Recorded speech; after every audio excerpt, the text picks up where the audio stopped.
Hey folks! Already diving into Lyra's starter game? We've added new resources to help you make the most of the new sample project. Our latest tech blog walks through how to adapt the character animations featured in Lyra into your own project. Head to the Unreal Engine feed to learn how. We're excited to introduce Unreal Connectors, the first micro-credentialing program dedicated to immersive storytelling. These classes are designed to help you start a new career or become more versed in the evolving practice of virtual production. Sign up and get familiar with the basics of virtual production through our Unreal authorized training partners. Make your childhood dreams come true. Train virtual robots for sumo battles, car soccer, and more autonomous activities in our new robotics learning path. This kit is helpful to both those looking to learn engineering and physics concepts, but also comes with lessons for teachers. Snag all the resources you need to start building your robot following on the UE feed. When building distant worlds for Star Trek Discovery's latest season, Pixomondo had to boldly go where no VFX house has gone before. Explore how Unreal Engine and a virtual production-powered set helped refine the look of the iconic sci-fi series. Warstride Challenges is a nimble, brutal, and rewarding first-person shooter enjoyed in short gameplay sessions. Born out of a love for fast 90s shooters, Dream-Powered Games wants to teach everyone who plays it how to be a liquid-fast speedrunner. Dash over to our latest dev interview to hear from their team about the inspiration and development of the game, and how they hope to inspire a new generation of speedrunners. And dancing over to this week's Community Spotlights, get your groove on with Mix Universe, a node-based game where you create, share, and play musical compositions in a vibrant, relaxing experience. Join the playtest of Mix Universe, the creation of solo dev Chris Zukowski, now on Steam. Continuing with the jams, Wiss Yorson shared an incredible music video in the forums titled Bliss. It was their first time creating a full video inside UE, and it looks absolutely amazing. Head over to the topic and let them know what you think. And wrapping up this week's glorious content is Morgan Hamilton's This Mess of a Revolution. The cyberpunk scene embodies the story of a revolutionary hacker girl's life. See a breakdown of the scene and its outstanding assets on Morgan's ArtStation page. Thanks for watching this week's News and Community Spotlight.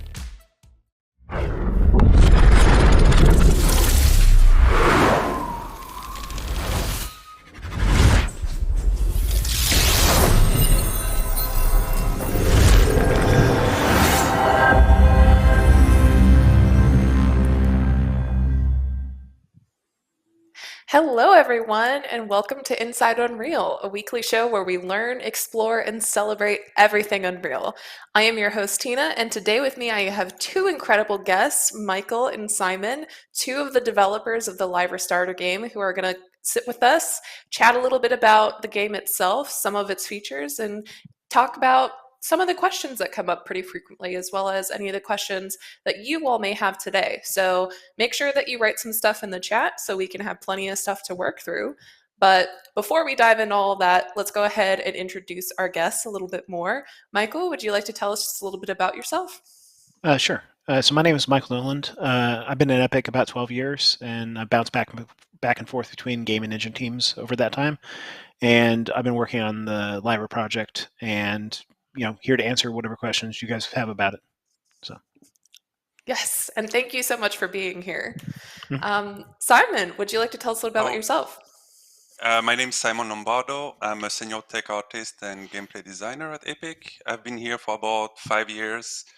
I was part of the advanced project team, so I work mainly gameplay on Lyra, so everything blueprint and this kind of thing.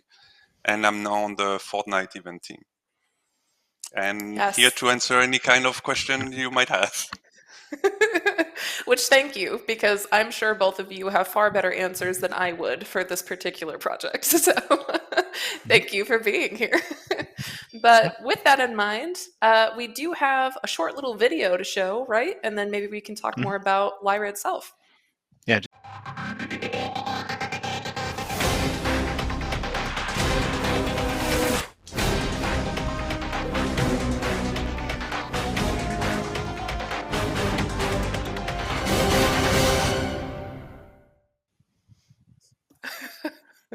That's such a great sizzle. Yeah, and one thing I definitely wanted to call out is, even though that footage was pretty much all from sort of one of the game experiences that ships with Lyra, the shooter game or shooter core experience, Lyra itself is much more than just a third-person shooter. Like, it's basically a whole framework and a starter kit for building your game on top of. that's just sort of the most fleshed out version of a game that we demonstrate. Lyra also comes with sort of a top-down arena game where it shows off sort of different camera, different controls, and a different ability system setup. And so the idea is you can make other kinds of games on top of Lyra, like even if you're not doing a third-person shooter. So. Yeah, absolutely. And there was also a couple of tech talks that we released earlier this week that we highly, highly recommend everybody go and watch if you haven't already. That may also answer some of your questions as well. So don't forget to go check those out. But yeah, so today we're going to dive into some of the meat and potatoes of the program here, show off some of the really cool features. So was there anywhere that you would like to start in particular? Sure. So we got a number of questions on things like how do I create different experiences? How do I do stuff like first-person camera and stuff like that? So Simon's going to show off sort of a different gameplay experience he created where you're running around collecting coins, and then we can talk a little bit about how you iterate on the camera and sort of go from there. Awesome. All right. So I don't know if my screen sharing. Yeah. So when you start Lyra, you basically have this level here, but most of the level for the shooter game are inside shoot 'em up content. So I created a new map here that can then basically, I wanted to create a new type of experience. So I'm going to open that map.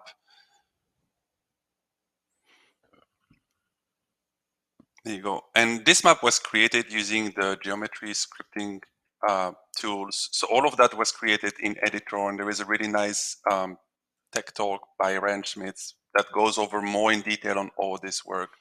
But basically, this is a really simple level created with that. And inside there, I basically created my own experience.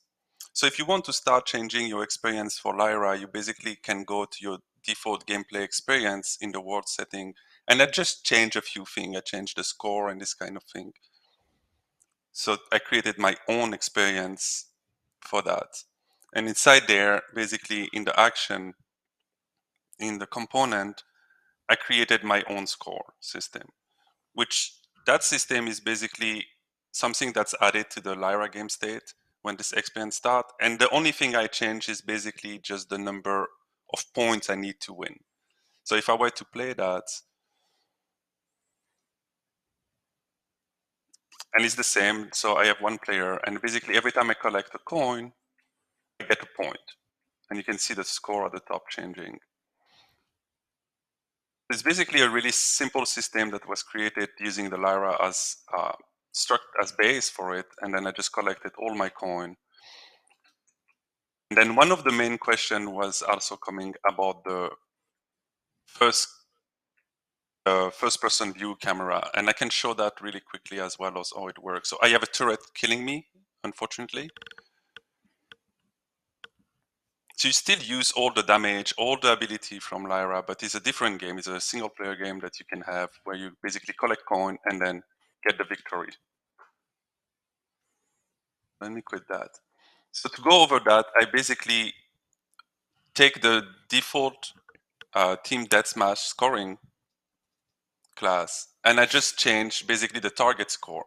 And the target score is what will decide when the win happen or when if you win or not. And I just say, okay, I want a target score of 10.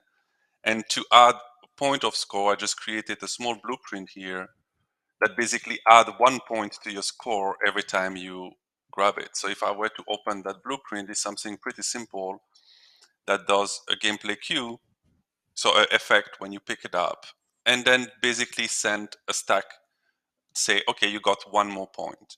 And that's all it does. Now, when it comes for the first person camera, what I did is that yesterday I was playing a bit with it, and Michael can go more in detail about what it will take really to push it to first person. But the first place I would take a look is basically in Shooter Core, you have a folder called Camera. So if you go inside your plugin, Shooter Core, and then the folder Camera, that's our ADS camera. So if I were to open this, that's basically an overwrite of your camera that shows what happened when this is applied to your pawn. Yeah, and ADS is aim down sights, and so it's basically whenever Yes. you're holding the right mouse or you're holding the, I think it's the trigger on the controller, in order to sort of focus in where you want to shoot. And so we push in a separate camera whenever you transition in and out of that, with some blend time. But there's also sort of a base camera set up in the Pond data, and so you can configure it there as well. And they used both the same system. So Mhm. which one you want to use in your experience, it's up to you. So in that case, what I did is that I decided to change the curve. So I created a duplicated version where I have a curve here that basically gives an offset to your camera. So let me try to minimize this. And the best thing about that is that actually you can do that directly while playing. So here I'm playing and I'm doing an ADS, and then I say, you know what, I actually would like the Z value from that camera to be higher. Now I have that higher, so it changed directly while you are playing, or I can offset the X to be maybe further back, right? I mean the head of the character. So you can basically change all this value while you are playing, and basically adjust your camera that way. Now, when it comes to a first-person camera, you will have also to most likely change the animation or make different upgrades to the character to make sure that it works really well in first person. Lyra was not built to be first person, but you can easily adjust your camera within Yeah, the games will camera often modifier. have sort of a different animation set for when you're spectating or playing as the first-person character versus when you're viewing other characters in the environment moving around. They may do things like position the arms a little bit further apart, or basically make it so that it reads really well in sort of that first-person view. And so in the animation graph, you could either do it as like a separate layer where you override some animations, or you could do like blend by bool nodes in various places to pick different animations if you're doing first or third person. Another And thing you then, might end up doing is uh, driving a number of the bones down to 0, so that like maybe you only see the arms and the legs, but you don't see like the torso or the head. And you might want to mess around with like turning off shadow casting or using a different mesh that only casts shadows than the mesh that is being rendered for the arms and stuff. and where I swap that camera is basically in the ability GA ADS. So this is what happened when you hold the right click button.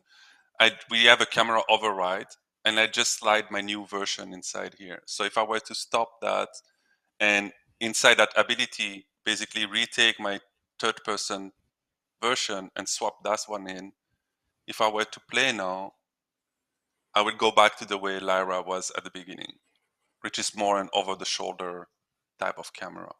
So that's maybe the easy way to get inside the first person view. But as Michael was saying, you will most likely need to adjust some of the animation, maybe do something with the weapon so it doesn't maybe move that much. But that's the first way of easily changing a camera, right? Yeah, and you could find like tutorials on how to do first-person games in general, and almost all of the contents of those would apply to doing it in Lyra as well. Um, there's just like a few specifics of like how would you switch out the animations that you might do a little bit differently in the Lyra animation setup versus in a different animation setup or whatever. But almost all the concepts about like where would you position the camera, is it in the head or is it in the torso, and things like that are going to be the same in Lyra or in any other first person game that making those choices and that kind of stuff. One person, somebody asked in I, chat, sorry, go ahead. I just wanted to show really quickly that if you want to change the default camera, basically you would do that inside so in the world setting, inside your experience, you would go to your hero data, and there you have basically the default camera mode. That's the one that would work like without having to press any button. And that's the same class of objects, so you basically can decide wherever you want to place them. Yep. Sorry, Michael, you were saying? Oh, it's all good. So one question somebody asked was like, if they wanted to make a first-person game, would they do that inside of Lyra, or would they copy bits and pieces of Lyra into another project? And frankly, it's really up to you. You could do it either way, but Lyra was definitely designed to be a starter game where basically you create a project from it and then you sort of modify it in place, as opposed to things that you can just pick and choose and throw into another project. There's a lot of modular bits within Lyra that it's really easy to do that with. So like you can grab the settings system, you can grab common user, you can grab like common loading screen, stuff like that. But the idea is you would actually just go ahead and make it directly in Lyra. And we talked a little bit about this in the overview video, but one of the main ideas is you can just make new experiences in Lyra. And so you could either make a new experience that like sort of, there's 3 different ways you can do this, and you could choose any of them. There's pros and cons to each. It's not like one is strictly better, I guess I'll say. You could sort of modify directly inside of Shooter Core and adjust the camera and stuff like that, so that now you're always first person instead of always third person.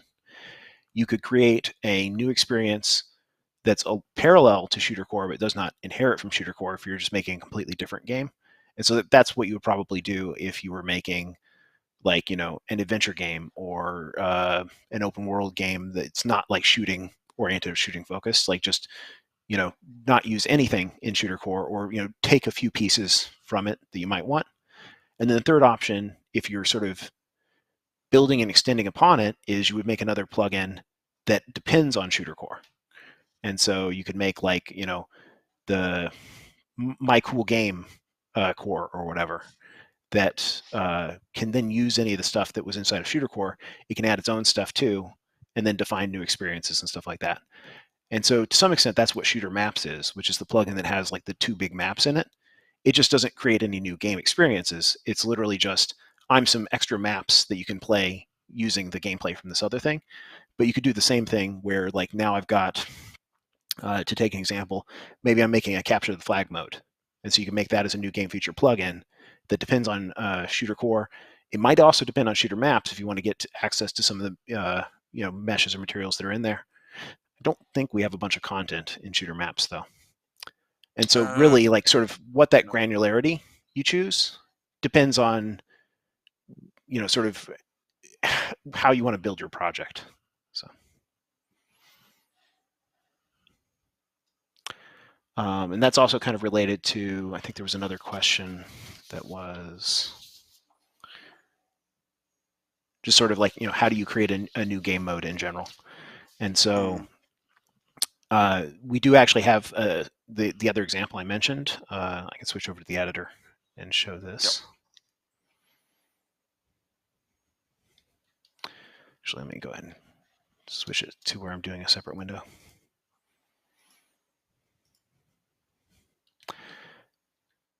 Go over to this one.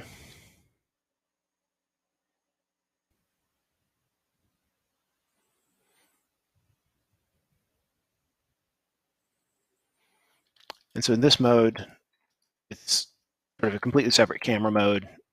You can place bombs and pick up pickups and stuff. And so this experience doesn't use anything from Shooter Core. It's basically using some of the same base pieces and creating a completely different way to play in there. And so the way you would do something like that is you create a new game feature plugin, and you can do that from plugins, add, and then in here there's actually templates for, do you want to create a game feature that's content only or a game feature that has C++ as well. And then within that, it'll automatically create this asset for you that is sort of the definition of what the game feature is.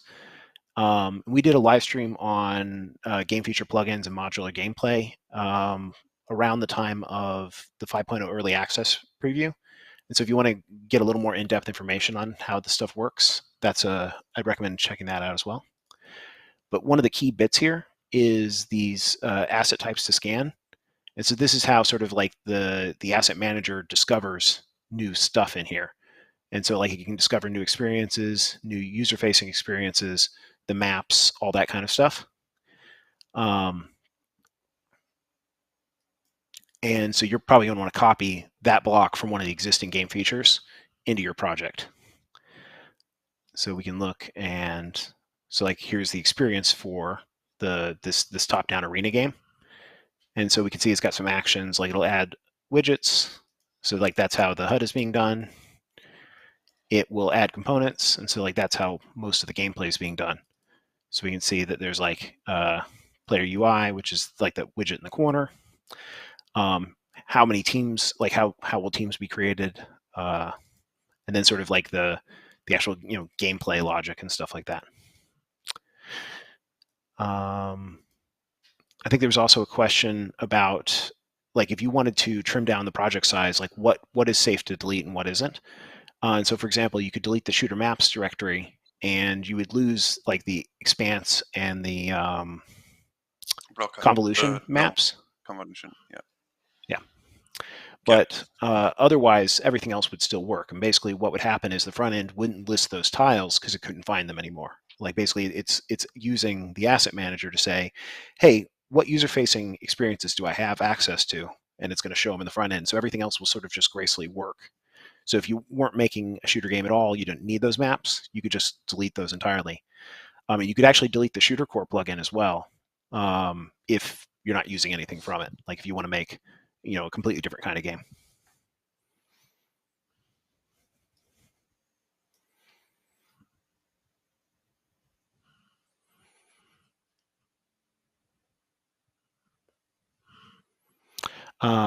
So let's go through some questions then. Yeah, and so kind of related to that, somebody was asking how would you migrate like just the shooter logic to another game? And like I was saying, it's not trivial to do that. It's not really designed to be simple and easy to like pick up and move all of that over to another game, because a lot of the code in like the Lyra game module itself is required for the shooter logic to work. So you'd have to move both sort of the shooter plugin and that game logic into your other project, or sort of selectively replace things. And so like if you already have your own pawn, you already have your own player controller and stuff like that, you would need to add some of the code and logic that the Lyra code is expecting in order to merge them together, if that makes sense. But I mean, it is possible. It's just not what we generally would recommend, if that makes sense. Not the original intention. Yeah.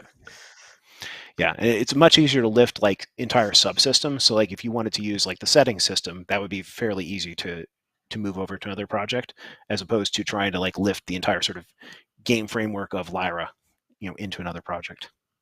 Mm-hmm. Let's see.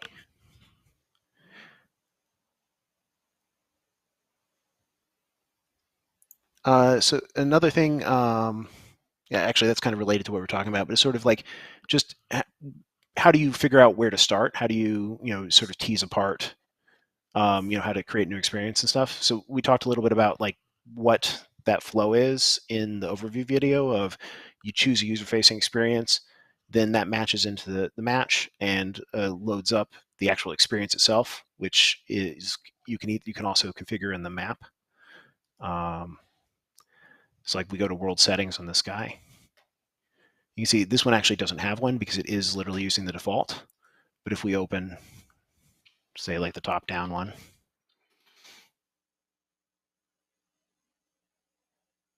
here we can see that it's got the top-down arena experience set. And so like in Simon's coin game that he just created, he's got that set in the map, but it's not going to show up in the front end yet. And so if you want to create that experience, have that show up in the front end, then what you would do is create one of the user-facing experiences that tells the game that that's what exists. And so if we look over here, this is what one of these assets looks like. And so it's sort of like, what map am I playing? What experience should I run while I'm playing the map? You can do extra args in here. And then this is all sort of UI information on how should I show this in the front end. And so if you make your new experience and you want it to show up in the front end, you can just copy paste one of these assets and then sort of reconfigure it to match there. One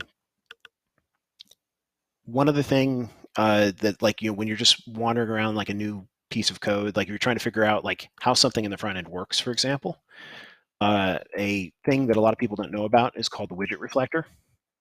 You can hold down Control and Shift and then W to open it up, or you can get to it from, I think it's Tools. I think Tools Debug. Yeah, Tools Debug Widget Reflector. And so this thing is really a powerful tool. You can actually use it to figure out how things in the editor were built as well. But when you're in the game, it's super useful. So like we start the game again.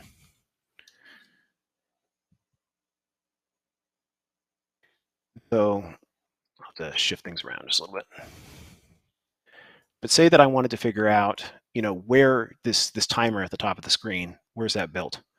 And so normally I would click on this, and then I'm getting anything that you can click on. And so if it's something you can't click on, if it's not something that's focusable, that wouldn't show up. And so what you can do instead is in this dropdown, you can change it to pick painted widgets. And that'll actually get you even stuff that is like, in the HUD, a lot of times things aren't selectable. But so we can see here, this is part of a widget called round timer. And so I can just click on it and get to it. And so that's a great way to kind of pick apart an existing UI. And then from there you can dive into the code for it. You can dive into like who references this. And that's actually, I guess, another really useful thing to talk about. Sorry, let me get the editor back up.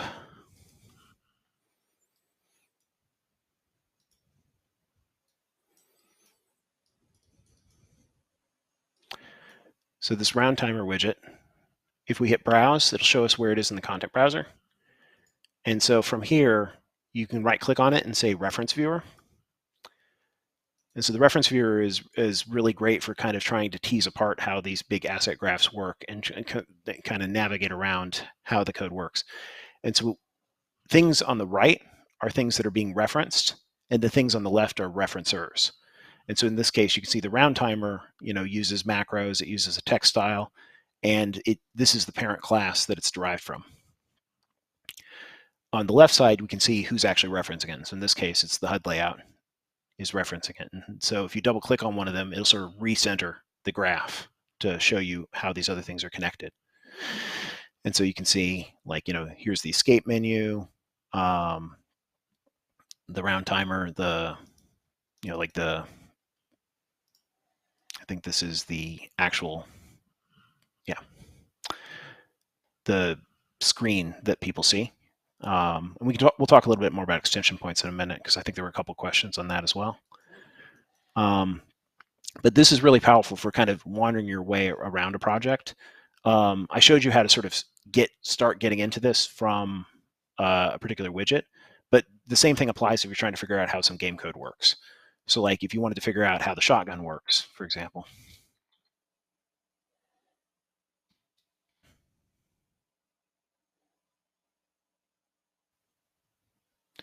We can do the same thing. And you could start from sort of the top or from sort of any asset in the chain and then move up and down trying to figure out, how these different things connect together. So we'll do the same thing here. And so here you can see sort of like the weapon ID is referenced by the inventory definition. And there, like the pickups that are placed in level will show how to get to them. This, references some of these things. Then we go to the weapon. We can see what abilities it's going to grant, and so on and so forth. And you can actually make this show a little bit wider. Although if there's like cycles in the graph, it'll always break those cycles, so you won't sort of see the backlink to it. By changing this setting up here called the search depth limit. So now we can see sort of a higher level overview of how these things are referencing. And so that's a really powerful tool for kind of trying to figure out how some of the existing stuff in this project or in any Unreal project is put together.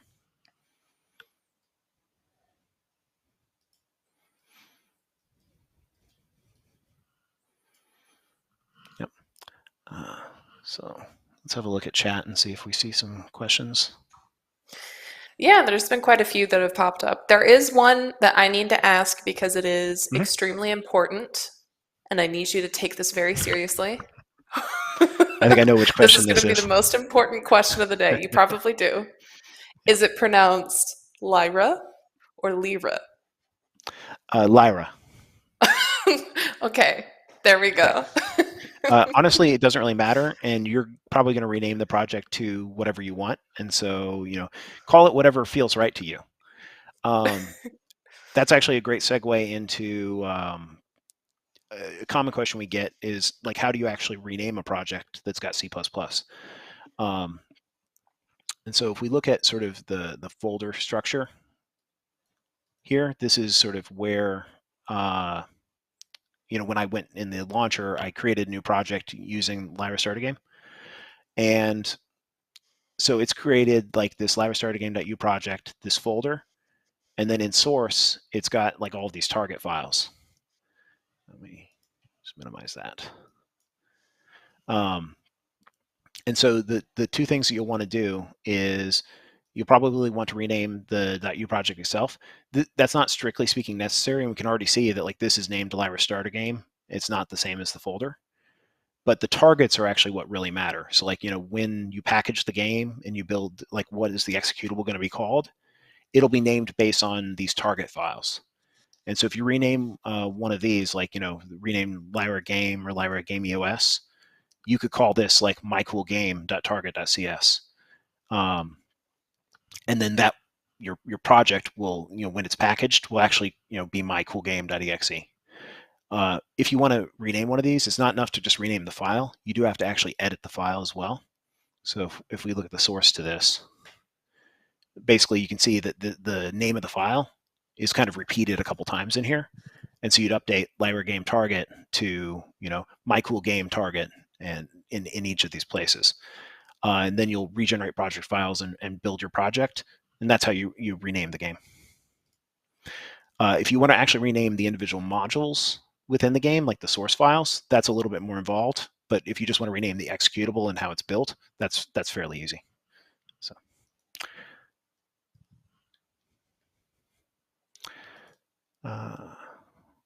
Let's see. Some other questions. One thing somebody asked was, what is the point of sort of the invisible skeletons that we have? And so we can go back to the editor. The reason why we have these is the cosmetic system. And so the idea is that all of the animations in Lyra are targeting one particular skeleton setup, but then you might want to have cosmetics that are built on a completely different skeletal mesh.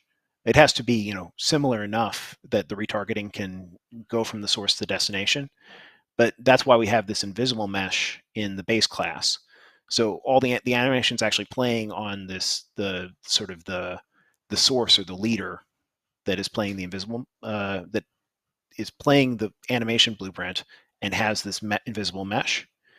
And then we have the sort of the followers, which are whatever character parts that we attach to that invisible mesh.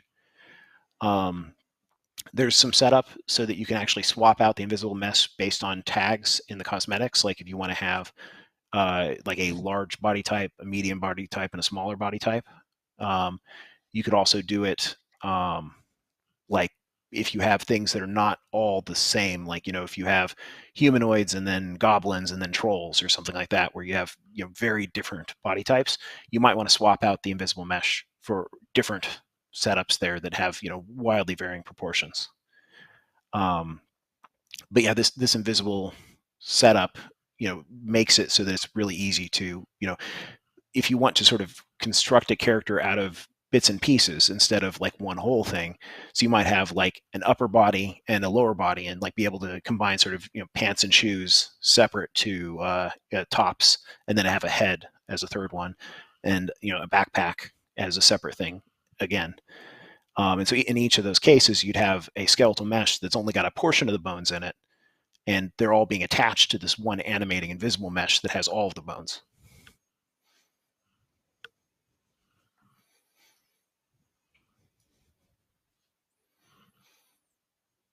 Let's see here. That's another good question. And somebody asked, like, what is the point of the copy pose anim blueprint? And so that's for when the skeletons do match. So you don't want to pay the extra cost of the retargeting if the retargeting is just targeting, the same source to the same destination. And so the copy pose is like, I've got a UE5 metahuman style skeleton, and that's what the invisible mesh and the animation setup in Lyra is for. So there, it's just sort of like whatever animation drove the invisible skeleton can go directly to my character parts. Whereas if I was trying to use like a UE4 mannequin, I would need to retarget to them, or if I'm using a random skeletal mesh from the marketplace.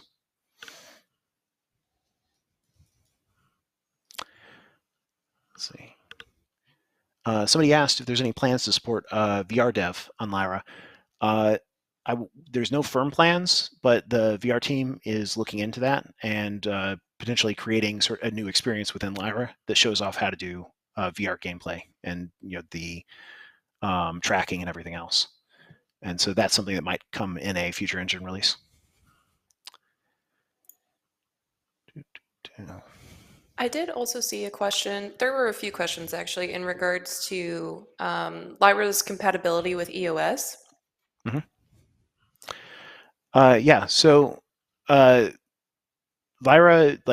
for internal playtests and stuff like that, we've set it up so that Lyra Game EOS sets it up so that here's the INI settings to enable the EOS plus OSS, which is the online subsystem. And from there, basically what will happen when you're running with Lyra Game EOS Target is you'll get a pop-up that'll ask you to log in and authorize the app. And so basically that'll pop up a web browser that you can authorize in for the first time that you run it. In order for any of that to actually work, you need to go to the EOS website, sign up there, accept the EULA for EOS, and you'll configure a new title there. And so you need to do a little bit of configuration on the website, and that'll give you some secret keys that you need to put into the INI file in Lyra in order to actually enable the EOS support, if that makes sense. But there's tutorials and documentation on EOS on the EOS site of how do you set this up for an Unreal project. And so basically you just follow those to configure Lyra to actually activate the EOS support.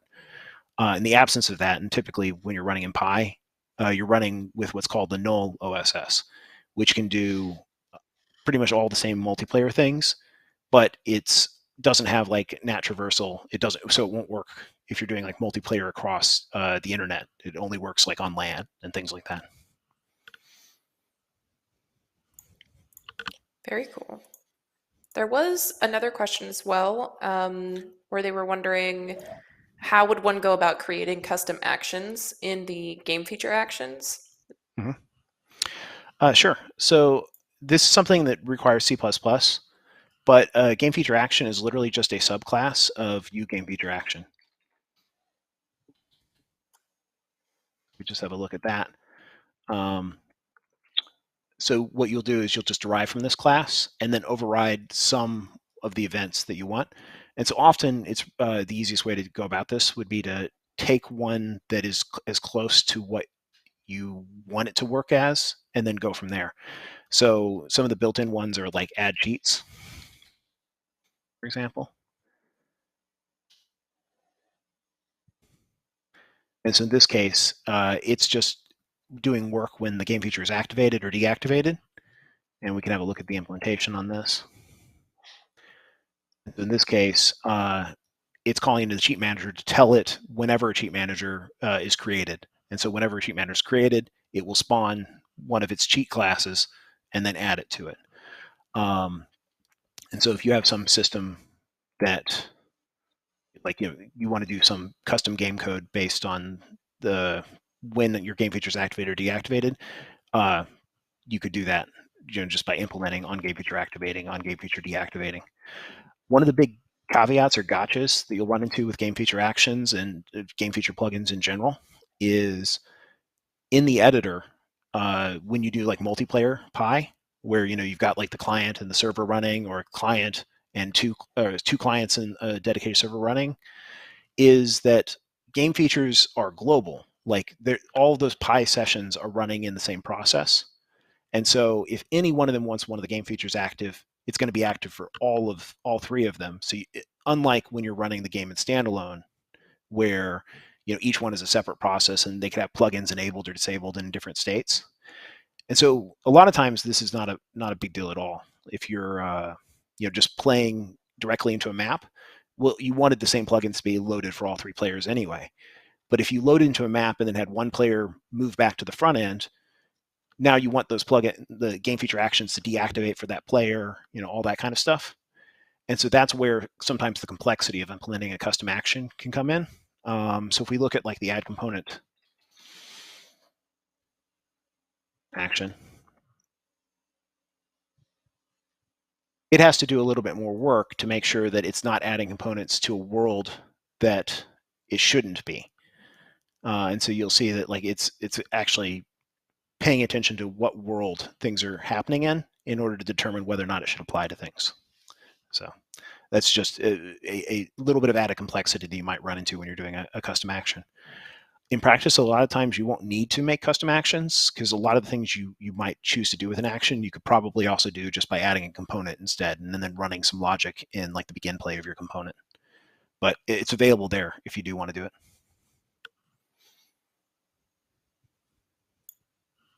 Very cool. There's a couple of questions in regards to the inventory system. So I was wondering if you'd be fine doing just maybe a quick overview of it, and then we can relate to some of the individual questions after that. Yeah, sure. So the inventory system is kind of an example of how you might do an inventory system. It's not necessarily going to be the right thing for all games, depending on, like we haven't tested this inventory system with like, say, an item count of 5,000 or something. If you have like a RPG where you can collect every piece of armor in the game and every weapon in the game, it might work for that. It might not. We just literally haven't tested it for that. Sort of the scale, we were testing it for is kind of like, you can pick up a set of weapons, maybe some power-ups and stuff like that. But for something like that, it works great. And so this game actually doesn't really use it, the top-down arena, because all the power-ups are just like basically once you collect a power-up, it's permanently being applied to you. But if we flip back over to like shooter game,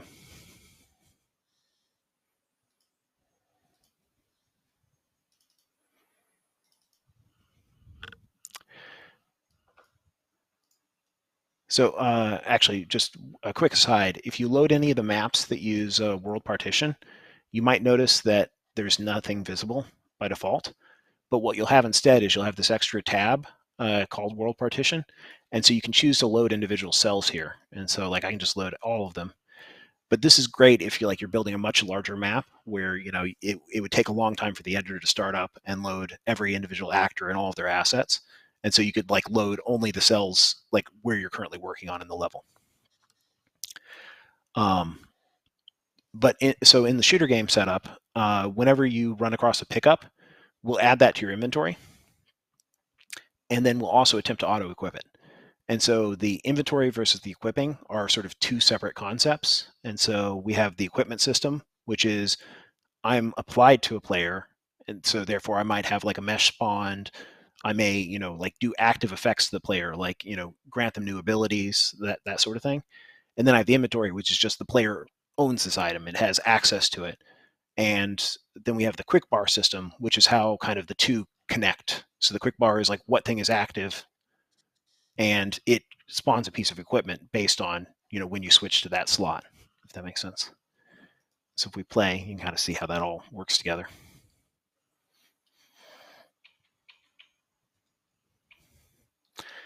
And so by default, we're automatically granting each player a pistol into their inventory, and that's getting auto-equipped. And so right now, I can't switch between the slots because I don't have anything in the other slots. Over here and get a rifle. And so now it's switched to it. I can switch back and forth between those and go get a shotgun. And so each one of these things is both an item definition and a weapon item definition, which is basically what are the shorthand we use for the equipment slots. So we look at, like when we were looking earlier at the weapon, when we were looking at the shotgun earlier. So in this case, like ID shotgun is this inventory item definition, and then WID shotgun is this equipment definition. And so the spawn pads or the weapon pickup pads actually have a reference to the item definition, not the weapon item definition. And so this in turn has these fragments, which are kind of analogous to the actions, but for inventory items. And so these are things that either need to do something or things that, for the most part, other systems will ask for. And so we can see, like, how do I show this in the quick bar? Like, what is the icon? What is the ammo brush? What's the display name? If you wanted to display, like, what weapon is equipped whenever you switch quick bar slots. What are kind of the base stats for the item? And so we can see this is where the actual, like, the ammo count and stuff like that. Like, how much ammo does, when you pick up this gun, does it come with? What icon should the pad show? What color should the pad be? All those kinds of things. And so you could make these fragments, like, specific to your game. Like, you could make a different set of fragments depending on, how your game works. So, like, say you've got like a crafting system or a fusion system where you can, like, break items in your inventory apart, and then you get, like, some amount of resources back from them. You could define that as a fragment in here and say, I get, 50 wood and 20 metal when I break apart a shotgun or something like that.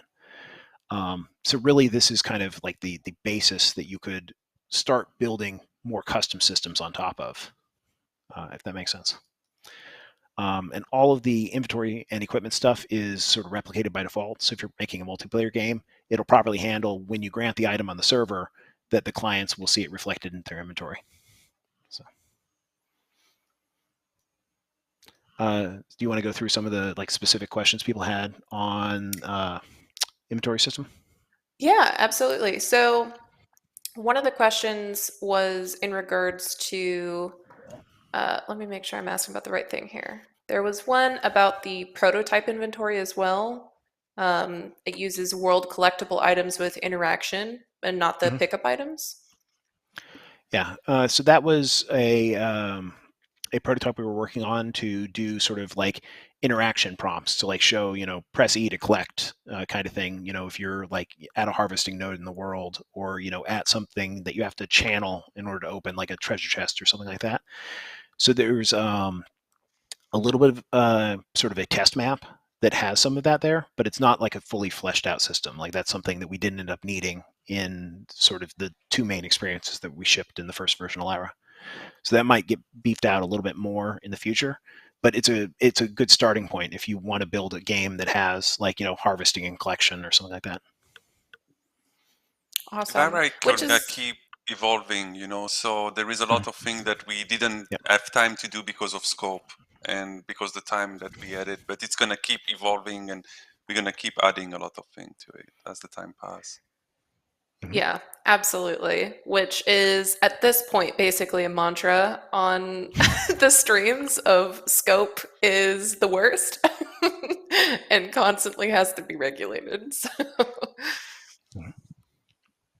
it is a good transition into one of the other inventory questions, though, where they were curious, if you could talk about it, of course, if there were plans to continue expanding on the inventory system, and maybe some general ideas of what those could potentially be, or good starting places for them to even attempt to expand on the inventory system themselves. So I would say there's no firm plans to expand on it. Like, if we did a completely different experience that, needed to stress it in different ways, that would definitely do it. But right now, it's sort of like, we think it's a great starting point for, jumping off and doing other stuff. Some of the ways that you would expand it are kind of like I was talking about. The fragment system is a way to, like, sort of just hang extra pieces of data on an inventory item without having to, subclass it and go add a bunch of additional things. And that also allows you, like, imagine that you've got different kinds of inventory things. So, like, we have these weapons, the piece of equipment that, like, are going to have, like, a 3D representation in the world. Potentially, you're going to be able to pick them up. You're switching between them at sort of, mid-match. But then you might have sort of crafting resources or currencies or things like that don't have a 3D representation. They just have, like, a 2D icon that you can see in your sort of inventory screen. And so the fragment system allows you to basically only have the fragments that matter for a given item. So, like, you may not have, here's the fragment for the 3D pickup mesh. And you might literally have a custom fragment that's very specific to a particular kind of inventory item. Like, this is the, it's a currency item. So now it talks about, like, here's how the backend storage for this works, things like that. So that's actually another good point. Is currently the inventory system is completely transient. Like it was kind of built for a match-based shooter game, and so in a game like that, you collect items mid-match and then it goes away. If you had a persistent inventory, then you might want to have a separate inventory component for sort of like your transient inventory versus your persistent inventory, or you may have some items that are flagged as persistent and some that aren't. Games go both ways on that. And then what you would do is the server would either hit a backend service or query a database or something like that in order to sort of read the profile into sort of the runtime inventory structure. Then during gameplay you'll mutate it and mark it as dirty and then write it back to that sort of at the end of the match or when the player logs out. If you were doing a single player game, then you might load it from a save game instead and do the same thing, sort of like load it from the save game. If there's any modifications to it, mark it as dirty. And so then whenever the user hits a save point or an autosave or something, then save it back out. Yeah, all very good approaches. And I can definitely see how it's exactly as you said, it's a good starting point for being able to kind of build up and out from what's there. It's not necessarily fully encompassing, but it doesn't really have to be. It's there to serve as a starter game, a starting point for that. Yeah. And that's true not just for the inventory system, but for almost everything in Lyra is, here is sort of an example of each of these things. And it's a place that you can start basing off of and, sort of evolving to match whatever your particular game needs. Or you can just say, like, well, we have our own way of doing this, and then you can just delete this chunk and do it your own way as well. So it's not trying to be too opinionated on any one topic. That's a great way to put it. This isn't the be-all, end-all. This is exactly how all games should be made and created and never expand from here. That would be pretty intense if we could do that, though. The one true way. Yes. The make a game button and there are no options. Yeah. Definitely not the intention. For sure. Moving away a little bit from the inventory stuff, just so we can touch on all the topics that are coming up, because there's quite a few separated ones, and I want to make sure we can get to some of those. But so this one is about loading screens. They were wondering if you could discuss a little bit about how the loading screens work in Lyra, and if that's how you would recommend the loading screens for most offline games. Yeah, so there's sort of two different pieces to the loading screens in Lyra. So there's the common loading screen subsystem, which is I'm going to detect when I need to show a loading screen. And so it does that with sort of a couple of built-in heuristics, but then also it can ask game objects additional questions. So if we have a look over here.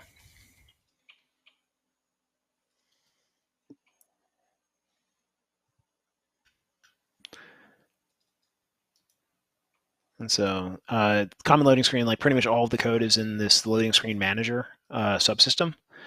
And so it basically every frame is trying to figure out, should I be showing a loading screen or not? And so whenever it decides it does need to show a loading screen, it's going to create the widget if it didn't exist already, and display it.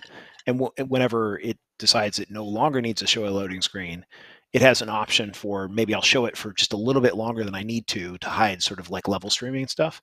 But for the most part, then it'll hide the widget and then go away. And so if we look at in here, there's a bunch of different conditions. So sort of check for any need to show loading screen.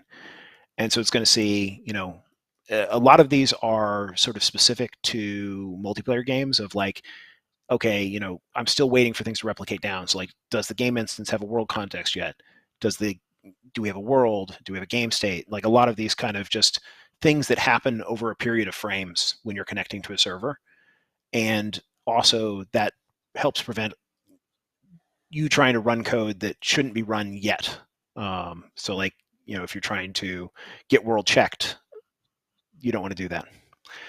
But sort of once it gets through sort of all these sort of built-in pieces that are sort of like any game using the engine will potentially need, it now asks, hey, game state, hey, components on the game state, components on the player controller, do any of you want the loading screen to be shown right now?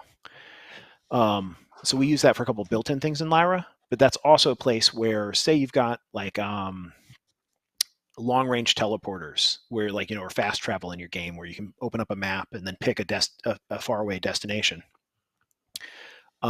Where you're not loading into a different map, but you're just moving to a place on the map where you have to wait for streaming to catch up before, so like both mesh streaming and texture streaming and stuff.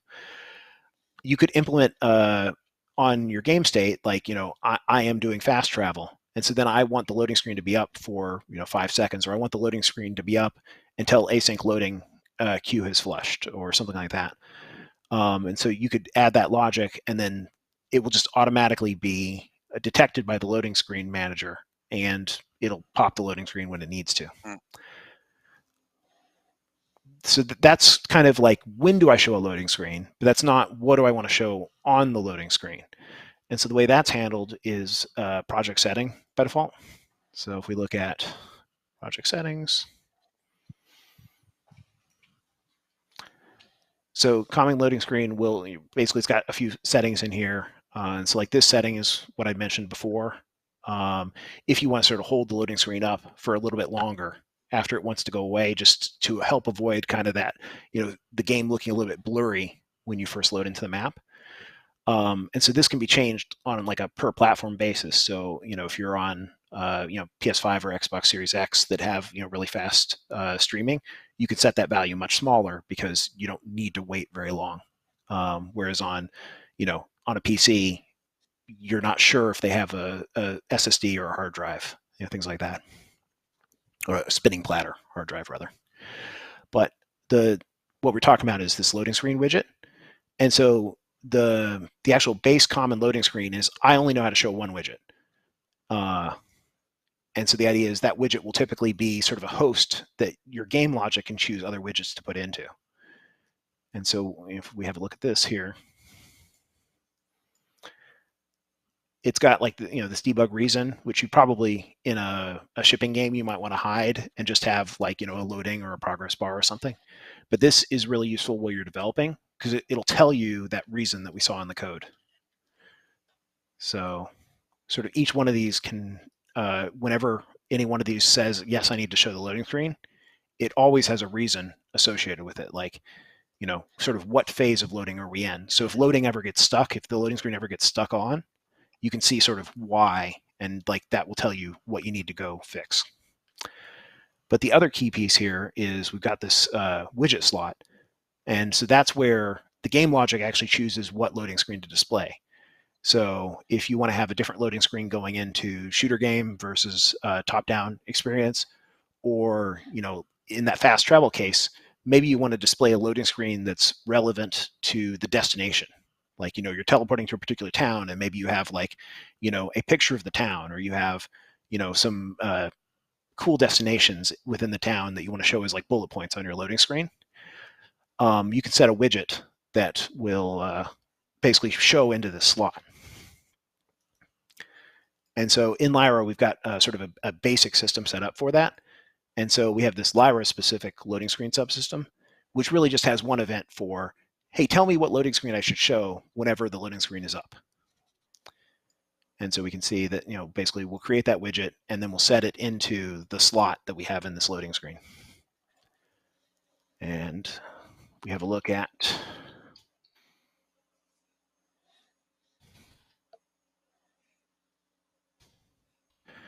and one other thing, just little general editor typing trick.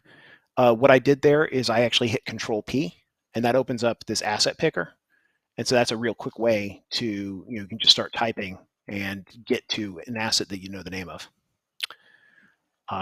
So but in this, this is the user-facing experience for the Expanse Team Deathmatch mode. And so we actually see here, it's actually got a reference to a loading screen widget. And so when you load into this mode, the front end will actually set this widget into that subsystem. And then when the loading screen displays, you'll see that widget. So we have a look at what the widget looks like. And so this is just real simple widget. It's basically just got another user widget called this aspect image with blur, which basically shows one image and then it shows a blurred version of it in the background. And so that way, if you have different size monitors, it will always sort of show the art at sort of a 1-to-1 aspect ratio, but then still fill the screen behind it. And so this is just simple blueprint with setting the same brush to these two different widgets and showing it. And so that's how you would like have sort of different loading screens for sort of different contexts within your game of like, when I'm doing this particular kind of travel, or when I'm loading into this kind of experience, or whatever it is, then you could set something different. And in addition to a widget, like your game, maybe you want to have like 3 bullet points like Fortnite does that are kind of like tips or like objectives in the match. Or you might have like a rotating roster of tips and tricks that are shown over time if your loading takes a appreciable portion of time. So there's a lot of customization you could go and do there.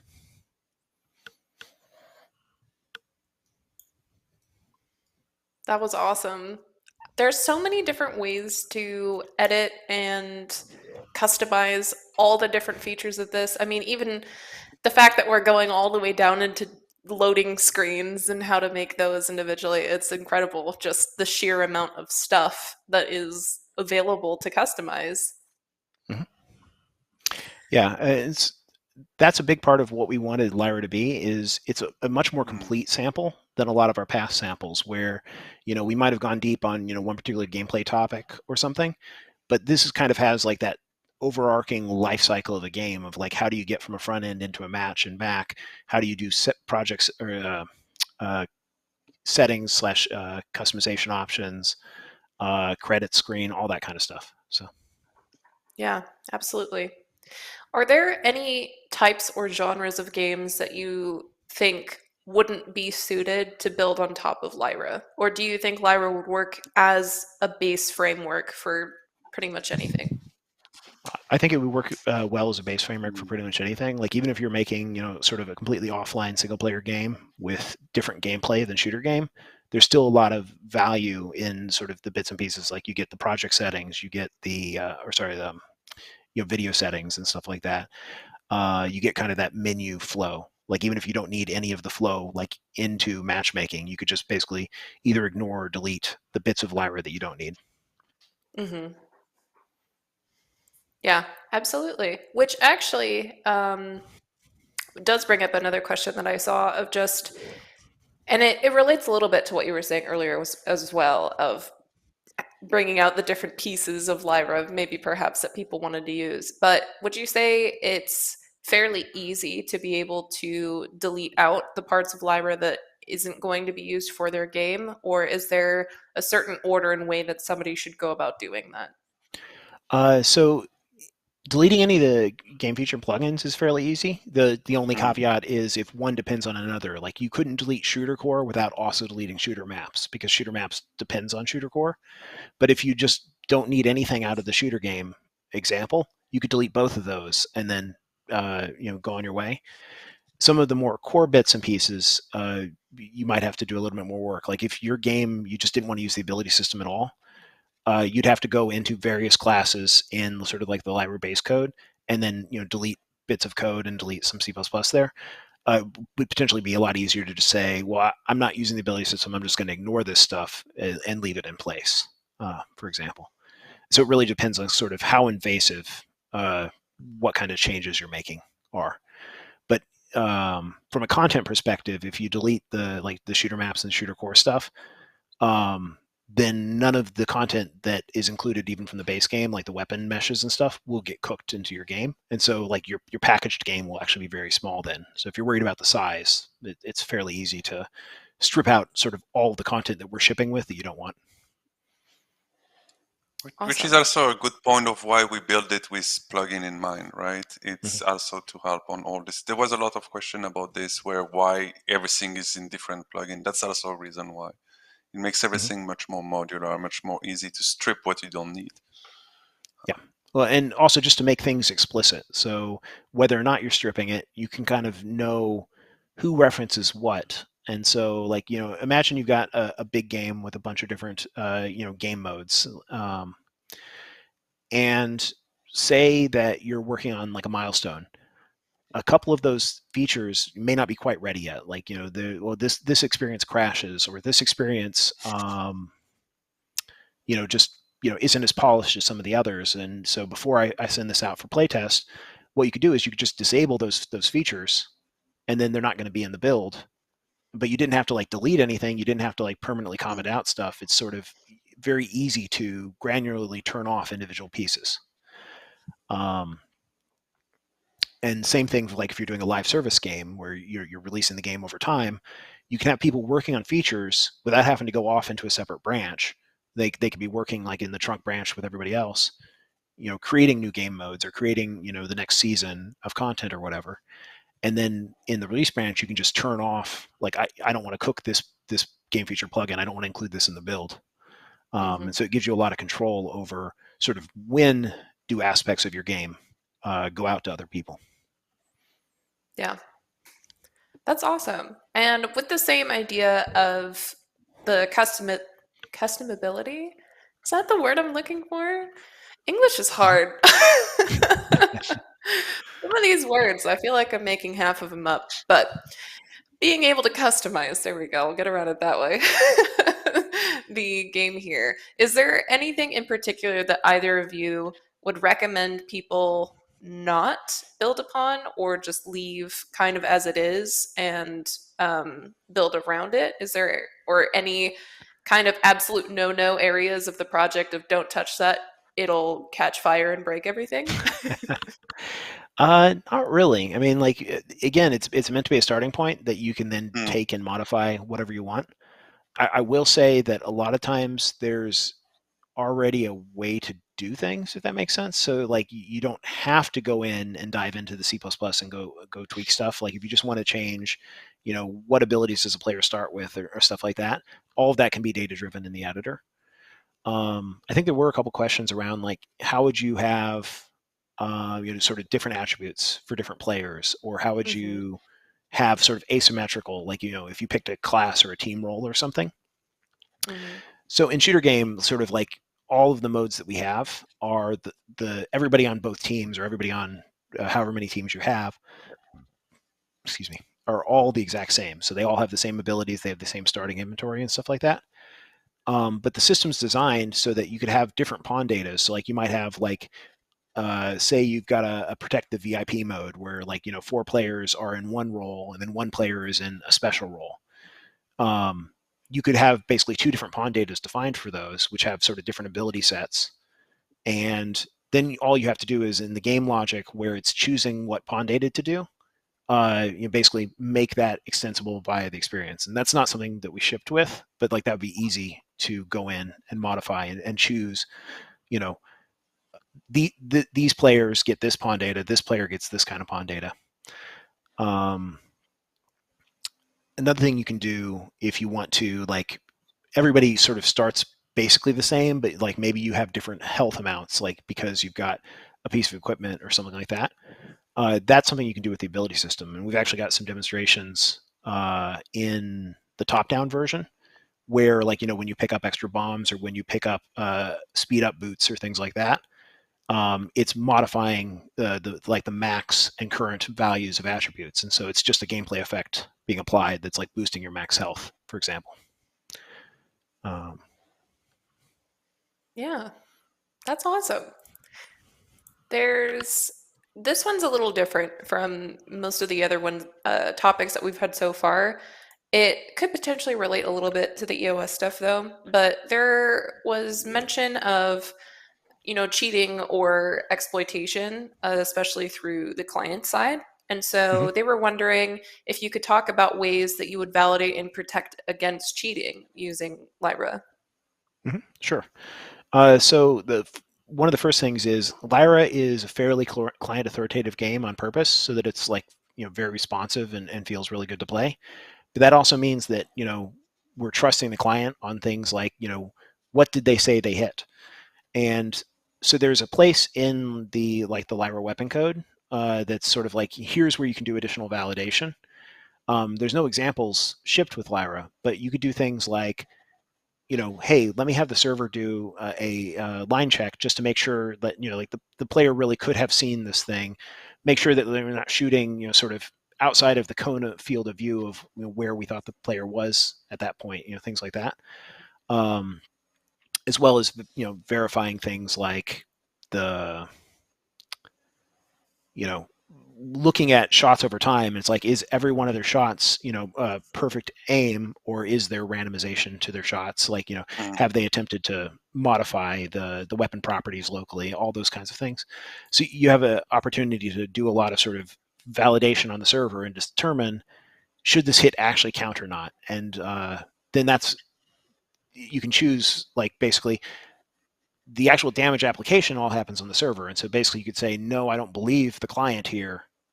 I'm going to flush the damage to 0, so that, like, they shot, it looked like they hit something on their side, but it doesn't actually do any damage to the other player. If you were building sort of like fairly different kind of game, like a CS:GO style game or something like that, you could move more of the processing to the server. And so, like, you would actually basically only send up that the player pulled the trigger at this time, and then on the server it would look at, basically rewind all of the players to that point in time, see whether damage was done at that point, and then run it back forward. That version of, like, doing that kind of validation is a lot more, you can sort of lock down more things, but the game feels not necessarily quite as good. And that's also, more expensive. Like, you're having to do that back and forth. And so, like, that might work great in like a 5v5 game, but it would be really challenging to do in like a 100-person game, for example. Yeah, absolutely. So it's definitely another one of those things that's kind of a time and place situation. It'll definitely vary between games. And yeah. And another thing is, like, each game is going to have their own heuristics for, what kinds of things do I worry about? What do I want to lock down? What do I want to check and verify? You obviously want to make sure that you don't have anything that's trivially exploitable. And so, like, one thing we know about that we need to fix in Lyra right now is the dash ability is client authoritative. And so, like, basically you could bypass it and dash forever, things like that. So, like, that's an example of something that it's good to have somebody have a look at the sample with kind of, evil eyes is the wrong word, but basically, putting on sort of their bad actor hat and asking, if I messed with this, what would that get me? Like, what advantages could I gain from each of those different things? And, just thinking about those, making sure that, like, you're doing, maybe you're doing prediction on the client, but you're still doing validation on the server and rejecting things like, okay, you tried to dash again. It's not off cooldown yet. I don't care what you said. Things like that. So break your game is what you're saying. Yep. And actually, that's a really good segue into a part of the engine that is really great, really powerful for doing multiplayer games that I think a lot of people don't realize exists, is the editor actually has, like, a bunch of network emulation settings built right into it. And so, a lot of times you'll run into these weird bugs that, like, they only happened once in one playtest. And it's because somebody's, internet connection was flaky, and they had really high ping or whatever. And so you can turn that from a, once a day, really low repro bug that you could just never reproduce locally into something you see almost every time by just telling the editor, hey, look, act like I've got an awful internet connection. And so if we go look at advanced settings for Play in Editor,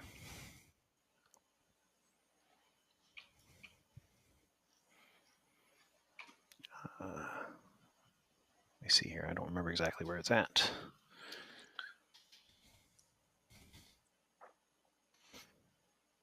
Yeah, so it's here we can enable network emulation and set sort of like how bad we want it to be. Actually, not sure why it's grayed out right now. But basically you can set the latency, and there's sort of like these 3 preset profiles. You can choose, like, none, average or high, but then you can just crank these way up. Like you could say, I want every player to have 500 milliseconds latency. I want to drop half the packets on the floor and stuff like that. And your game will break if you turn it all the way up.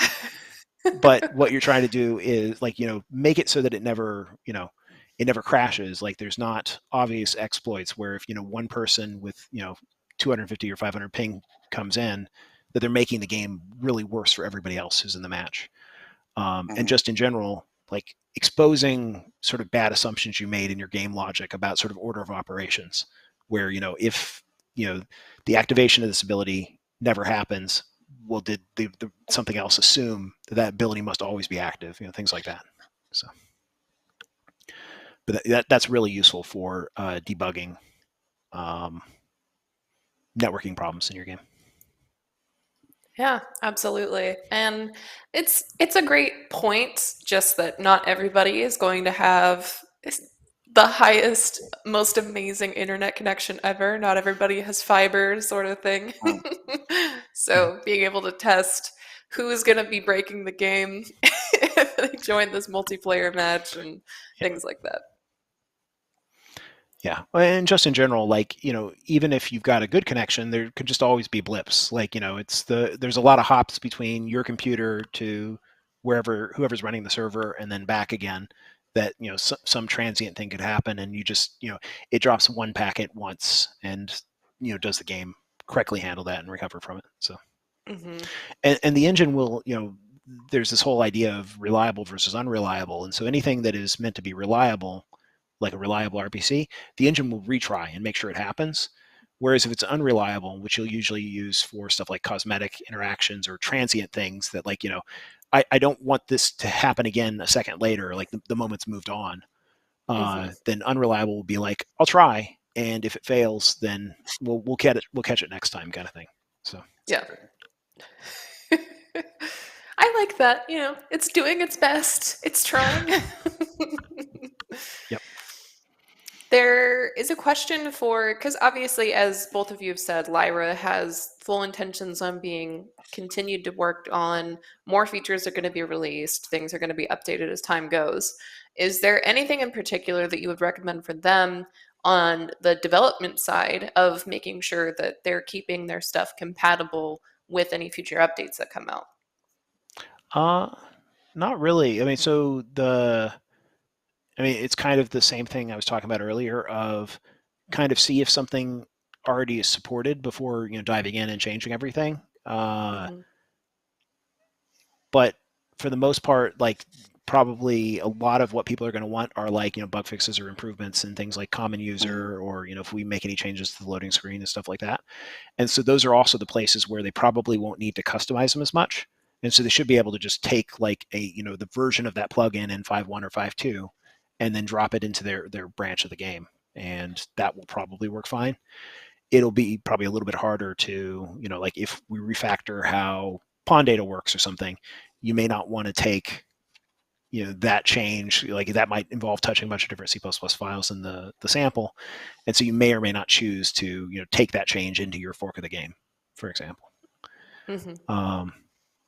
But for the most part, it's sort of like somewhere, like the plugins are somewhere between engine code and game code. They're in the game so that, like, if you do need to go modify them, it's really easy to do, and you're not like sort of forking the engine away from other stuff. But they're also separate from the rest of the game code so that you could, take a newer version and drop it in. And so it's sort of like trying to get some of the best of both worlds there for games. Yeah, absolutely. There is an interesting question that is posed for each of you individually, but it's, what is your favorite feature of Lyra? I don't know. I like lots of stuff in Lyra.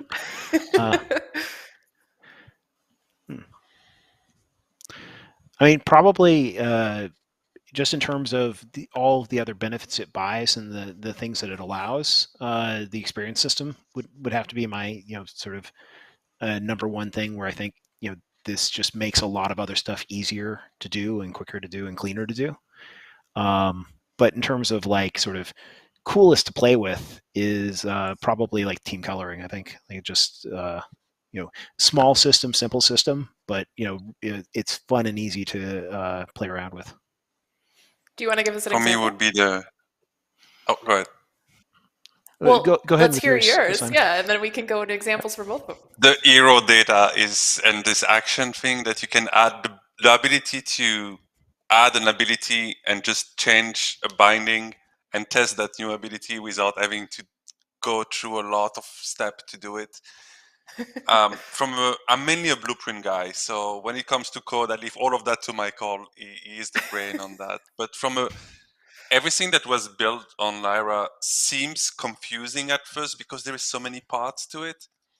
But once it click, it makes everything go so much faster. Like swapping a weapon, swapping an ability, creating your own takes only a few minutes. It used to take way longer than that to do, and always rely on more than one person to do it. So the ability to do that, and to add to that, the ability to have everything separated makes also that. So Samuel Bass work on the project as well.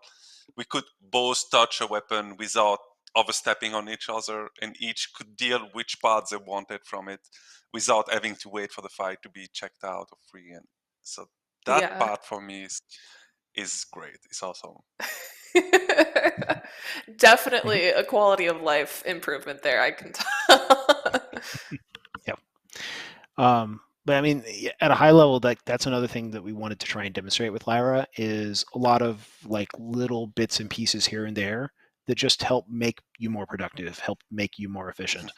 And so actually, like one other thing I'll pop up if we want to switch over to the editor is we have a bunch of sort of additional cheats and developer settings that we've got built in. And so you can use the override specific cosmetics. You can override what experience you want to do. But we also have little things like, hey, I just don't want any bots this match. Like I'm focusing on something. I don't want somebody shooting me. And so you can either turn off the bots entirely, or you can keep the bots on, but you can say they don't shoot. So they'll just run around, they'll collect weapons, but they won't actually try and attack you. One of the things that we use to talk between different things, a lot of times, like, for gameplay tying into the HUD especially, is we have kind of a gameplay message router where you can broadcast a message and something else can receive it without them having to tie each other's lifetime tightly together. And so you can just turn on logging for that. And so that's really easy to see, like, what data was in the payload of that message, that kind of thing. But also we have like, so, just debug drawings. So like, hey, I want to, show weapons and where they hit in the environment. And so then if I play, so now you can actually see like, these weapon traces that show, sort of what happened there. And so like if you're messing around with like the weapon spread, like, how fast the gun heats up and cools back down, this can be really useful to visualize those sorts of things, or try to figure out,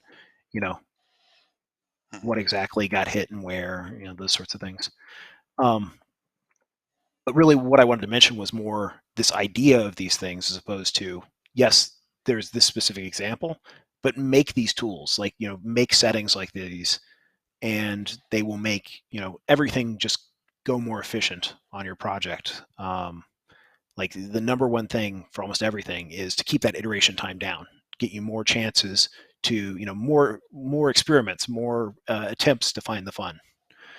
And yeah, one other thing I wanted to mention is we have this cheats to run. So like if you always wanted to go to invincible mode at the start of every match, instead of having to like pull up the console and type in a cheat every time, you can just tell the game, run this cheat every time on startup.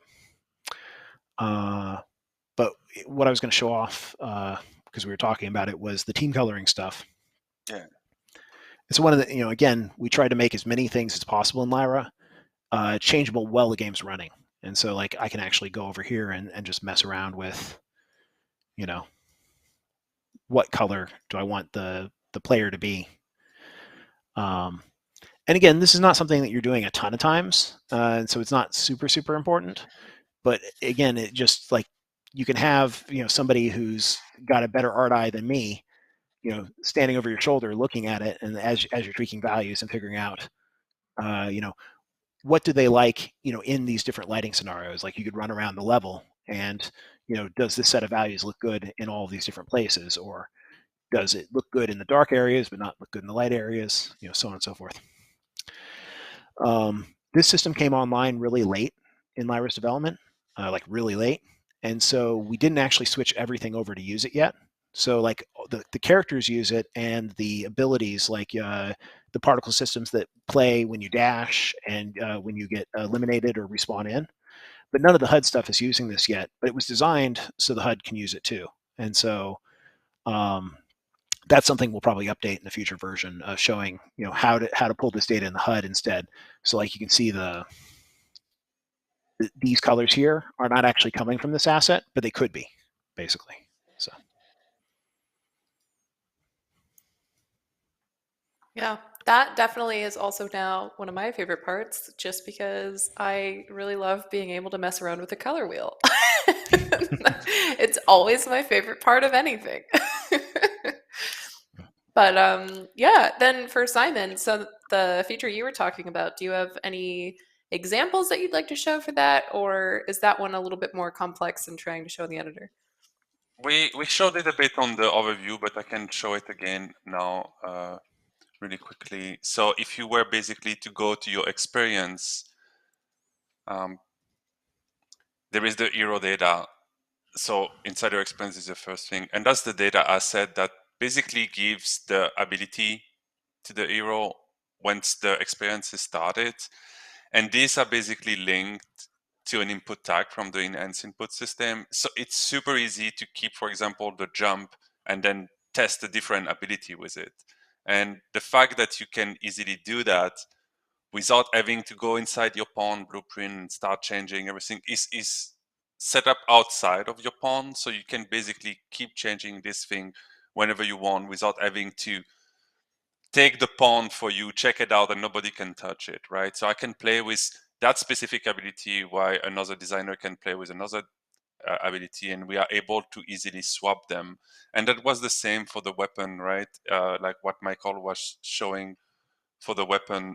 Once you have like multiple fight to play with, the ability to I could change, for example, how the weapon react when it's shooting and all of that, where another designer can play with what happened when you actually pick up the weapon, or what does the weapon gives you when you get it, and all this kind of thing. So that modularity makes everything actually, it's a huge quality of life, right? It's something that day to day when you work on a project, if you work on a bigger team, you will see like, oh, this file is checked out, I cannot do anything. In that case, we never really got that problem. It's really rare when two people needs to work on the same file at the same time.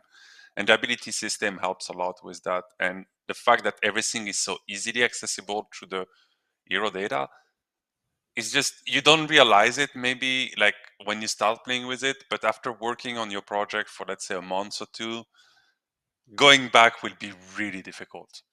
Like it's just Yeah. takes too And it's much one of those time things to. where, because it is all kind of split up into these different pieces, it can feel a little bit overwhelming when you're first getting started, of just like, well, what thing where handles this? Or like, with like sort of trying to get all the understanding of how the moving parts work together.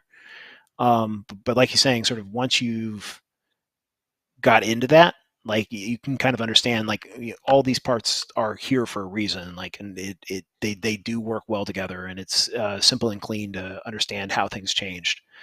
And so, for example, like if you're looking at, like, you've got the projects connected to source control, which you should, you can go and see, oh, the history on this one particular file. And so like, I only see like, oh, here are the weapon balance changes for this thing.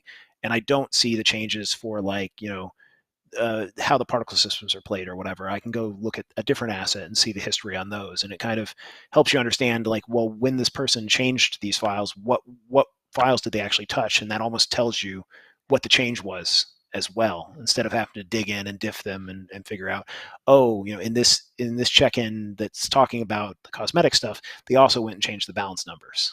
So Yeah, and there is this gigantic blueprint that you have to figure out what changed and what didn't change. In this case, it really, when it clicks. And once we start working on this project, I keep thinking, Michael was like, what's that file doing again? And then but within a week, you are like, okay, I get it.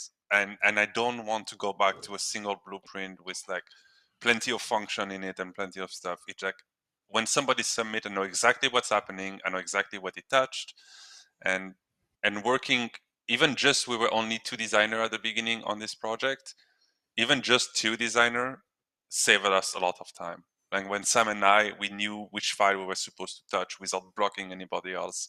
And like Michael say, you have to be on source control. So it's really important to be able to don't get blocked. It's small quality of life that you don't realize maybe when you play with it just one evening, but you realize when you're on it for 2 or 3 weeks or more.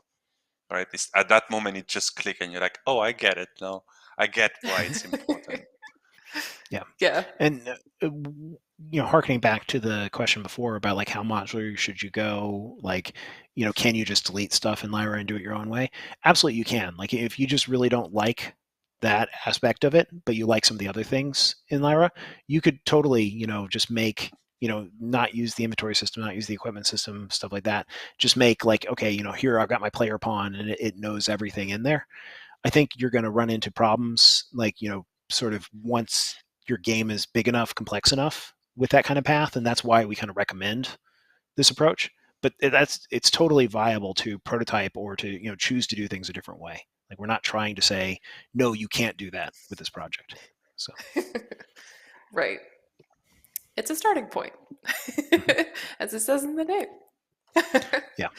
But we talk to a lot of licensees who sort of after sort of their initial project, like they've got a bunch of abilities, they've got a bunch of weapons, they got a bunch of enemies, and they ended up having sort of like everything in the game knows about everybody else. Like all the individual enemies are like casting to the player pawn, like, are you the person I hit? Because and asking, like, that's how they're doing damage abilities and stuff like that, as opposed to saying, hey, are we on the same team or not? Mm-hmm. If you can do those abstractions and break that link where everybody knows about this sort of specific other thing, then your compile times are less, your load times are less, and it's a lot easier to like refactor or delete stuff. If not everybody knows about everything. So that's the kind of stuff that can really pay off over time. Yeah, absolutely. With that in mind, on the topic of getting kind of your personalized view of the Lyra system, what was the most challenging aspect of it for both of you individually? I mean, the sort of the classic multiplayer problem of just things happening over time over a lossy connection. Like multiplayer is always kind of a multiplier on difficulty of things, but it sometimes you just have to add a few printfs or print log messages, and then stare intently at the log for 5 or 10 minutes. But that's always just a little bit of a difficulty multiplier for anything. And Lyra is not making that any worse than any other Unreal or any multiplayer game in general. Yeah. Ability system helps a lot in a lot of this thing, but also can create problem like with the dash that slipped through. And but I would say for me was dealing with, and you must remember, Michael, listen server versus dedicated server. And that's really kind of related to that general problem. But like listen server is kind of multiplayer hard mode where you're both a client and a server. And but that's what a lot of games want to run. Like if they don't want to maintain their own fleet of dedicated servers, or they don't have, they want the game to continue working, even if they would have to shut down like centralized infrastructure in the future. And so listen server is the engine's way of allowing to basically just do peer hosting. Like one player is the server, and then the other players connect to them.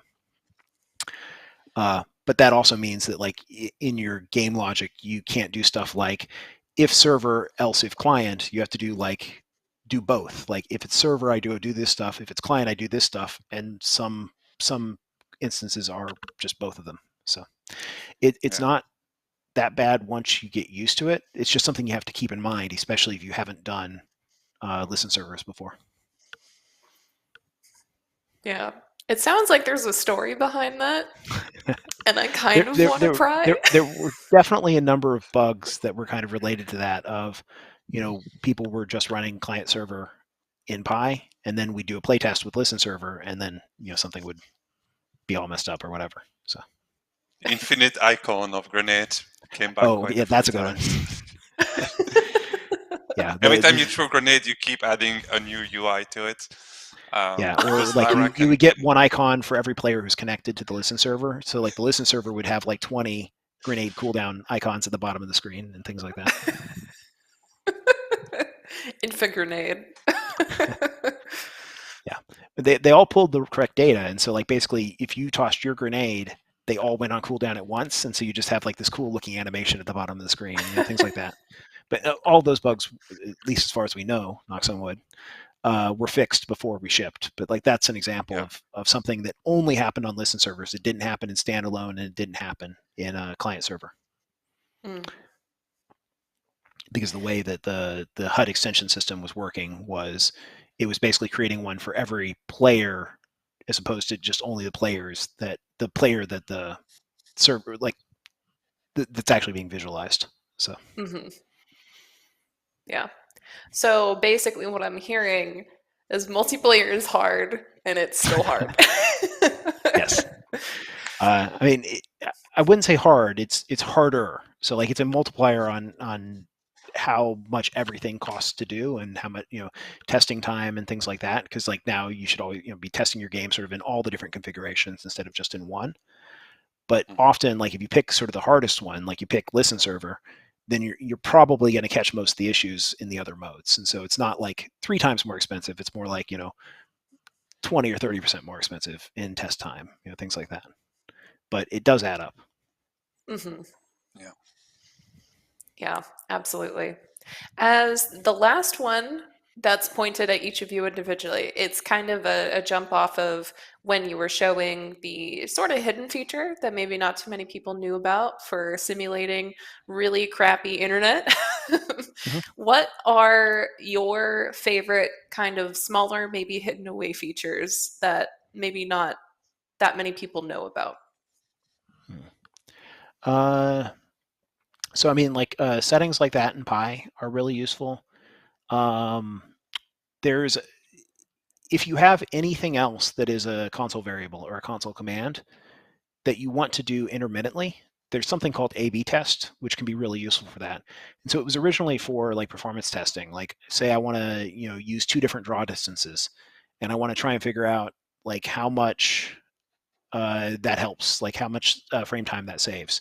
You could do an A/B test, and like it'll just randomly change the value to one way or the other, and then it will be looking at performance numbers and say, based on statistics, I think this is 40% likely that it's a win, or it's 90% likely it's a win, or whatever.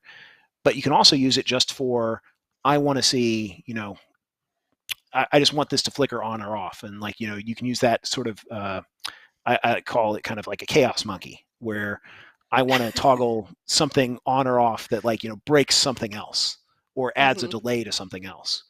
And so we actually have this in like the experience system. There's some CVARs that are like randomly delay how long it took to load the experience and make it ready. And so you can use those to kind of stress test, like, what if I were on a platform with like slow loading, like, how long is it going to take for the loading screen to come down, things like that. But building those into your game, like it kind of, I'm going to make something not work, or I'm going to make something have a random delay or whatever, is like that helps you test the failure case a little bit easier. And then A/B test lets you kind of flip back and forth between them randomly if it's something that can happen at runtime. But that kind of ties into that bigger thing I was talking about, like making those developer settings, things like that. And so like all those panels are in Lyra, and it's really easy to like just subclass from developer settings and have a new editor preference or project settings show up in the editor. And that's a way to surface things a little bit nicer than like a console variable, because the console variables, you have to know they exist in order to modify them, whereas you can search for all these things in the editor. But yeah, make those productivity enhancing tools, make those developer tools, make your own cheats. it's like all that stuff will really add up and make you more productive. So Yeah, for sure. Yeah. How about you, Simon? Any favorite little hidden features? I think that Michael talked a bit about it, but the debug for the weapon was extremely useful for us. And the fact that a lot of blueprint can be changed while you're running the game. And that saved a lot of time. Like we showed the camera. I mean, if you don't know that, you would try to adjust your curve for your camera and not see what's happening when you're actually doing it. The fact that you can see it happening directly in game makes setting up that camera much easier. And so in that case, you're actually I don't know. editing the curve asset rather than the blueprint, but you can enable editing blueprints Yes, at runtime as I well. was So like about to talk about that thing. That's like amazing that Michael added to the editor. Yeah. Yeah, so there's settings in there's one both in editor preference and in project settings. So you can either just do it locally for like, just for me, I want to be able to iterate on this thing, or I want to say, I'm confident our game code works for everybody on the project whenever you modify a class. And so you can add them here. And so let me actually go to project settings where I think we've got some set up.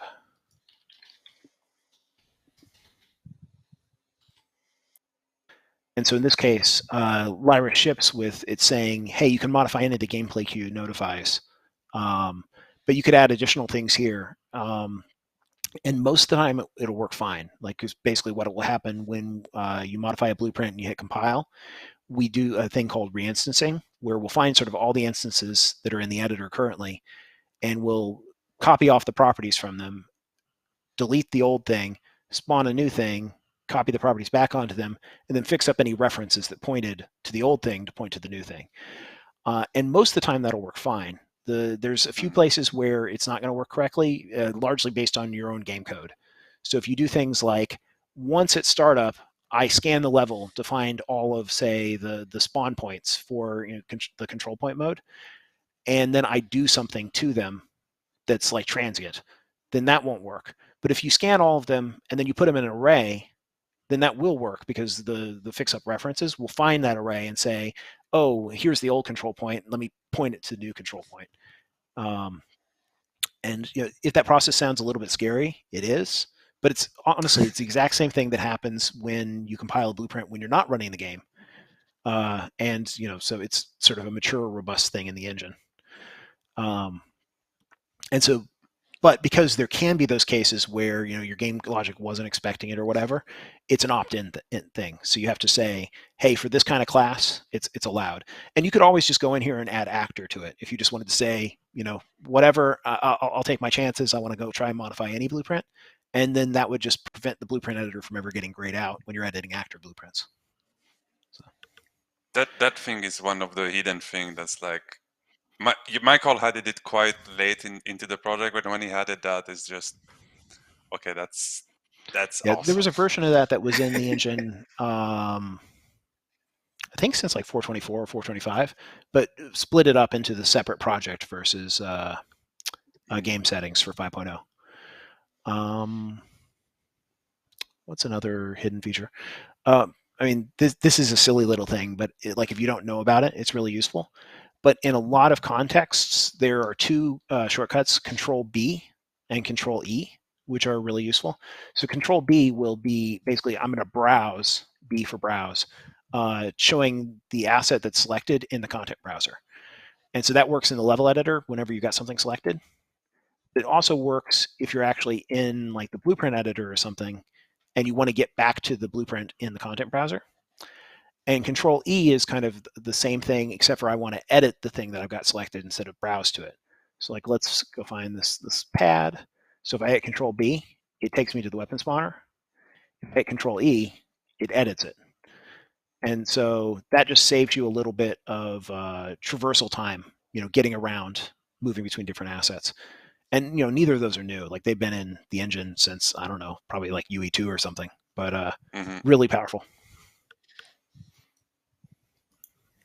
See, now I feel like a noob because I didn't know about that.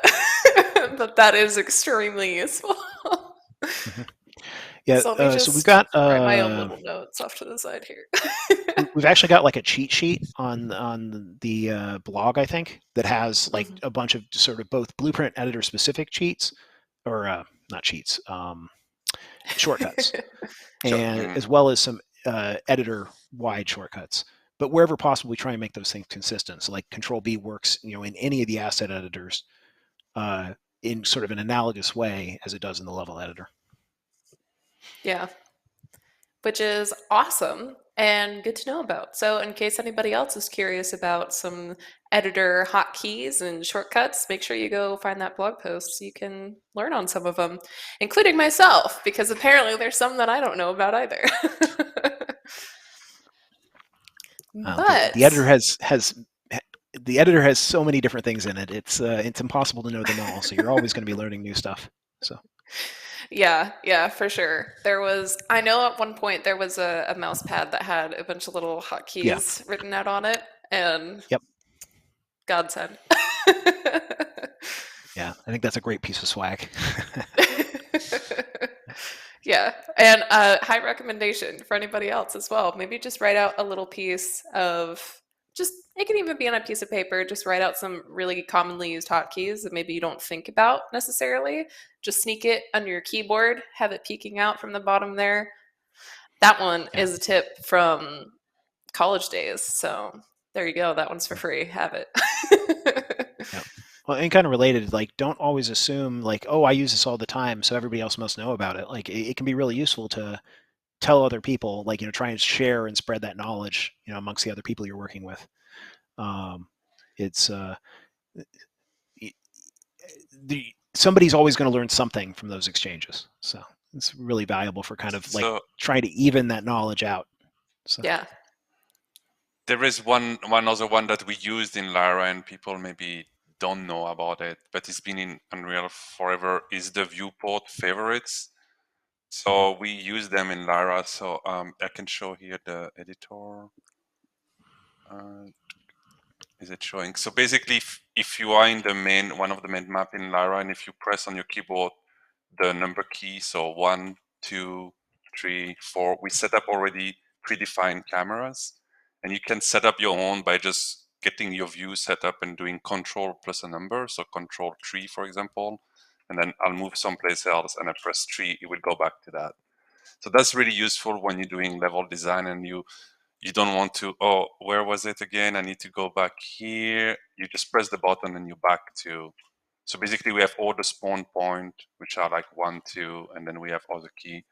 And that's used a lot while developing. And all the Lyra map that shipped with it have them already set up as well. I think up to 6 or 7. For sure, yeah, they set them up. the same hotkeys for like control or shift to set them and jump to them actually work in the Blueprint editor as well, or Yeah. I think the material editor. I'm not 100% sure on that. And so if you have like a really large graph and you do want to be able to kind of quickly jump between different places, that's another option. There is also bookmark in the Blueprint, so you can have your favorite view set up. So if you were a specific view, you can just bookmark your view here. One other thing I want to call out that's really, really powerful is the search anything, which is a new feature in UE5 as well. And so this allows you to search only text style things. It doesn't allow you to search like every arbitrary property on stuff. But if you're like working on like a localization bug, or you're just like, where did that piece of like you see an error message, or you see the name of an item, and you're like, well, what item definition did that come from? This search can be really powerful. And so you can get to it from tools, search. And if I remember correctly, it's a plugin that may or may not be enabled by default in the engine as a whole, but Lyra enables it by default. And so it's searching like both asset names and then also string references. And so in this case, we're seeing all of the assets related to Shotgun, which is similar to what you would see if you searched in like the content browser. But if you search for like a text string or whatever, you can see that more specifically. So what's like we search for out of, I forget exactly how we phrase it.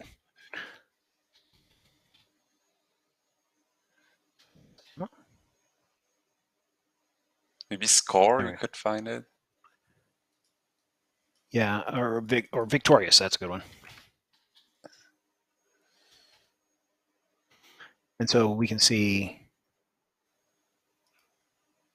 like, you can actually see the comments and things like that. And so the same way you can just do like finding blueprints, you can find the particular phrases and texts and stuff like that. And so in this case, it's still got some things indexing, and I think that's probably why I wasn't finding some of the stuff I was expecting. So I'll go ahead and let that go for a little bit while we talk with someone else. Yeah, absolutely. This is the joy of game development and debugging and just finding anything. Well, it's a new experimental feature, so it's like there might be a few bugs to iron out, but it's really powerful. So yeah, absolutely. And there's so much stuff. It's it's gonna take a while to get through all of it. Mhm. I do have another very serious question. Okay. Very serious that I saw in chat where Andy Dev, or Andreas, as we know and love him by, is wondering if you can tell us where the make game button is. Sure. Icon It's is the file, only one knowing this. file, new project. You can also get to it from the launcher and do like create a project from a thing. Great answer. Yeah, that's perfect though. There's just so much stuff obviously to go through in Lyra, and there's so much more that we wouldn't even be able to cover in just this one live stream. So I do want to take another second to shameless promo some of the tech talks that you guys worked so hard on. First of all, the amount of work that the developers put into these tech talks is insane. Okay, it was just viewing it from the outside, there was so much time and effort and work that was put into those. So if there are any questions or anything that we weren't able to cover during this stream, please make sure, if you haven't already, to go check those out. There were 2 of them on Lyra specifically that you can find on our Unreal Engine channels. And those are packed full with incredible information. So please make sure that you go check those out as well, because there's so much. I mean, there always is, but there's so much to still dig through. Yeah, and there's some other like Inside Unreal streams on sort of related topics that you can go back, and search for as well. So there's one on like the asset manager. There's one on modular gameplay and the game feature plugin system. There's been one on enhanced input. So sort of like a lot of the individual sort of like parts of the engine that Lyra's using, there's potentially also additional documentation and resources for. And gameplay obviously, too.